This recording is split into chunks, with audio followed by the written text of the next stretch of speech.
വയനാട്ടിലും ഈ പറഞ്ഞതുപോലെ തന്നെ പിതൃതർപ്പണത്തിനുള്ള ചടങ്ങുകൾ പുരോഗമിച്ചുകൊണ്ടിരിക്കുകയാണ്. നമുക്കിനി വയനാട്ടിലേക്കാണ് പോവേണ്ടത്.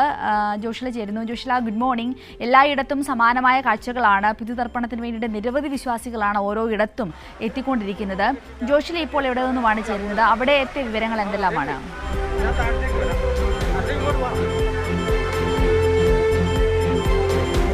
ക്ഷേത്രത്തിലെ പാപനാശിനിക്ക് മുന്നിലാണുള്ളത്. പാപനാശിനിയിൽ ബലി തർപ്പണത്തിനായി 10,000കണക്കിന് ആളുകൾ എന്ന് വേണം പറയാൻ. 10,000 ആളുകളോടും വന്നു ചേർന്നുകൊണ്ടിരിക്കുന്ന ഒരു സ്ഥലമാണ്. പൊതുവെ 1000കണക്കിന് ആളുകൾ ഇന്ന് എത്തിച്ചേർന്നിട്ടുണ്ട്. രാവിലെ 3 മണി മുതൽ ബലിതർപ്പണ ക്രിയകൾ ആരംഭിച്ചിട്ടുണ്ട്.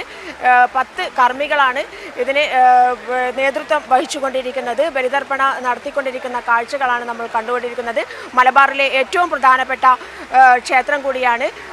പാപനാശിനിയിൽ കുളിച്ച് ബലിതർപ്പണം നടത്തിയാൽ ഇതുവരെയുള്ള പാപങ്ങളൊക്കെ തന്നെ മാറും, പാപങ്ങളൊക്കെ ഇല്ലാതാകും എന്നാണ് വിശ്വാസം.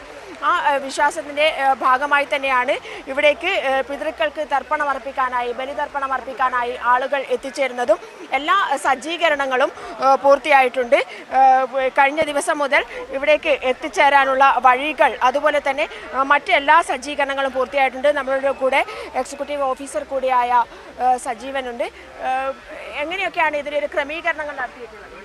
ഇതിൻ്റെ ബലികർമ്മത്തിന് ക്രമീകരണമായിട്ട് നമ്മളൊരു മാസം മുമ്പ് തന്നെ ഇതിൻ്റെ യോഗങ്ങളൊക്കെ ചേർന്നിരുന്നു. അത് ഗവൺമെൻറ് വിവിധ ഡിപ്പാർട്ട്മെൻറ്റുകളും ചേർന്നാണ് നമ്മളിത് ചെയ്യുന്നത്. കാരണം നമുക്ക് പരിമിതികളുണ്ട്. ഇവിടെ ഫോറസ്റ്റ് ഭൂമി ആയതുകൊണ്ട് തന്നെ നമുക്ക് നടത്തുന്നതിനൊക്കെ ഒരുപാട് പരിമിതികളുണ്ട്. അതിനെ സബ് കളക്ടറാണ് യോഗം വിളിച്ചു ചേർത്ത് ആദ്യം. അത് 3 യോഗങ്ങൾ നടന്നു. ആ യോഗങ്ങളിലൊക്കെ തന്നെ വിവിധ ഡിപ്പാർട്ട്മെൻറ്റുകൾ, സർക്കാരിൻ്റെ ആരോഗ്യവകുപ്പ്, അതുപോലെ തന്നെ ഫോറസ്റ്റ് ഡിപ്പാർട്ട്മെൻറ്റ്, പോലീസ്, അതുപോലെ തന്നെ പ്രദേശ സ്വയംഭരണ വകുപ്പിൻ്റെ ആളുകൾ, KSRTC, അങ്ങനെ വിവിധ ഡിപ്പാർട്ട്മെൻറ്റുകളിൽ സഹകരിപ്പിച്ചുകൊണ്ടാണ് ഈ പദ്ധതി പൂർത്തീകരിക്കുന്നത്. അതിൻ്റെ ഭാഗമായിട്ടുള്ള യോഗങ്ങളിലൊക്കെ തന്നെ വിവിധ പ്രതിനിധികൾ പങ്കെടുത്ത് 3 അവലോകന യോഗങ്ങൾ നടന്നിരുന്നു.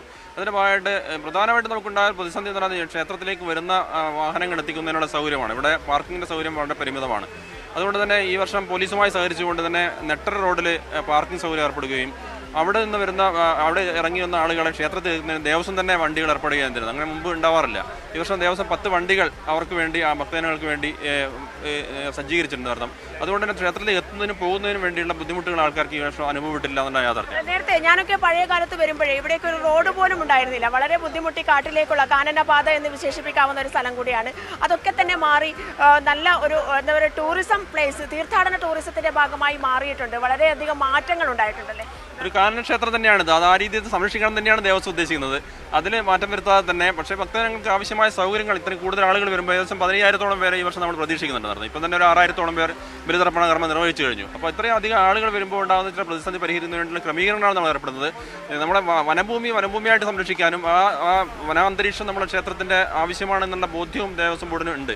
ആ രീതിയിൽ തന്നെ അത് നിലനിർത്തിക്കൊണ്ട് തന്നെ ഈ ഭക്തജനങ്ങൾക്ക് സൗകര്യം ഒരുക്കാൻ വേണ്ടിയാണ് ദേവസ്വം ബോർഡ് കരുതുന്നത്. മാറ്റങ്ങൾ ഉണ്ടാക്കാൻ കഴിഞ്ഞിട്ടുണ്ട്.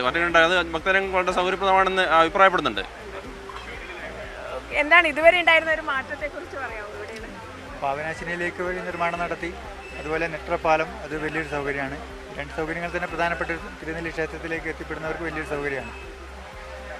ഇത്തരത്തിൽ തിരുനെല്ലി ക്ഷേത്രം പഴയ ഒരു കാലത്ത് വരുമ്പോഴുണ്ടായിരുന്ന തിരുനെല്ലി ക്ഷേത്രമല്ല ഇപ്പോൾ. ഒരുപാട് മാറ്റങ്ങൾ തീർത്ഥാടന ടൂറിസത്തിൻ്റെ ഭാഗമായി കഴിഞ്ഞ സർക്കാർ തന്നെ ഒരുപാട് മാറ്റങ്ങൾ ഉണ്ടാക്കിയിട്ടുണ്ട്. ഇവിടേക്ക് പണ്ട് പ്രായമായവർക്കൊക്കെ വരാൻ തന്നെ വലിയ ബുദ്ധിമുട്ടായിരുന്നു. ഈ ഒരു കാനന പാത തന്നെയായിരുന്നു. കല്ലുകൾ നിറഞ്ഞ ഒരു പാതയിലേക്കൂടി ഇവിടേക്ക് എത്തിച്ചേരാൻ ഈ പാപനാശിനിയുടെ തുടക്കം എന്ന് പറയാവുന്ന ഒരു സ്ഥലം കൂടിയാണ്. ഇവിടെ വരെയാണ് തീർത്ഥാടകർ എത്തിച്ചേരുക. അവിടെ പാപങ്ങളൊക്കെ ഇല്ലാതാക്കിക്കൊണ്ട് പിതൃക്കൾക്ക് തർപ്പണം അർപ്പിക്കുക എന്നുള്ളതാണ്. എന്തായാലും ആ ഒരു വലിയ മാറ്റം, കഴിഞ്ഞ സർക്കാരിൻ്റെ കാലത്തുണ്ടാക്കിയ ഒരു വലിയ മാറ്റം, വലിയ ഉപകാരമായി ജനങ്ങൾക്ക് മാറുകയാണ്. ഇപ്പോൾ 10,000, ഇന്ന് ഈ സമയം കൊണ്ട് തന്നെ 6,000-ലേറെ പേർ ഇവിടെ ബലിതർപ്പണം നടത്തി കഴിഞ്ഞു. 15,000 പേരെയാണ് പ്രതീക്ഷിക്കുന്നത് എന്നാണ് ഇപ്പോൾ നമ്മളോട് ഈ ദേവസ്വത്തിൻ്റെ ആളുകൾ, ഭാരവാഹികൾ പറഞ്ഞിരിക്കുന്നത്. എല്ലാവരും, അമ്മമാരായാലും സ്ത്രീകളായാലും പുരുഷന്മാരായാലും കുട്ടികളായാലും ഒക്കെ തന്നെ ഇവിടേക്ക് അതിരാവിലെ മുതൽ എത്തിച്ചേർന്നിട്ടുണ്ട്. സിന്ധൂരി.